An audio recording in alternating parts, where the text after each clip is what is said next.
യുകെയിൽ property പ്രൈസിന് വലിയ ഉണർവുണ്ടായിരിക്കുന്നു.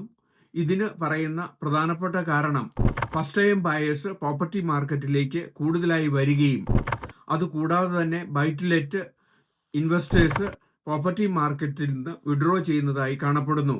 കൂടിയ മോർട്ട്ഗേജ് കൊണ്ടും മറ്റ് പ്രോപ്പർട്ടി റെഗുലേഷൻ കൊണ്ടും ബൈ ടു ലെറ്റ് ഇൻവെസ്റ്റേഴ്സ് പ്രോപ്പർട്ടിയിൽ നിന്ന് പോയപ്പോൾ അത് ഫസ്റ്റ് ടൈം ബയേഴ്സിന് വലിയ ഉണർവ് കിട്ടിയിട്ടുണ്ട്. പല സിറ്റികളിലും ഫസ്റ്റ് ടൈം ബയേഴ്സ് കൂടുന്നത് പ്രോപ്പർട്ടി പ്രൈസിന്റെ വില കൂടുവാൻ കാരണമായി. സർവേകളുടെ റിപ്പോർട്ടിന്റെ അടിസ്ഥാനത്തിൽ ഫസ്റ്റ് ടൈം ബയേഴ്സ് കൂടിയ സിറ്റികൾ നമ്മൾക്ക് ഏതെന്ന് പരിശോധിക്കാം. 1 Norwich, 2 Watford, 3 Warwick, Stevenage, Braintree, Brentwood, Glasgow city. ഇവിടെയെല്ലാം ഫസ്റ്റ് ടൈം ബയേഴ്സിന്റെ പ്രൊപ്പോർഷൻ ബൈ ടു ലെറ്റ് ഇൻവെസ്റ്റേഴ്സിനേക്കാളും കൂടിയിരിക്കുന്നത് കൊണ്ട് പ്രോപ്പർട്ടി പ്രൈസ് കൂടിയതായി വിദഗ്ധർ പറയുന്നു.